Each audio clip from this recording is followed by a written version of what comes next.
सूट झोपलाय गाडी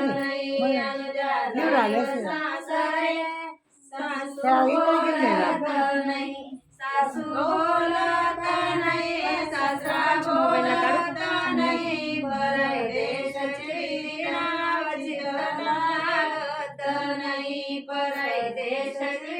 नावाची लागत नाही कोणा जायव सासरे कोणा बोलत नाही कोणा जायव सासरे कोणा बोलत नाही अनुजा जायव सासरे नाना बोलत नाही अनुजा जायव सासरे नाना बोलत नाही नाना बोलत नाही नंदई बोलत नाही दार बोलत नाही नंदई बोलत नाही परदेशाची नावाची लागत नाही परदेशाची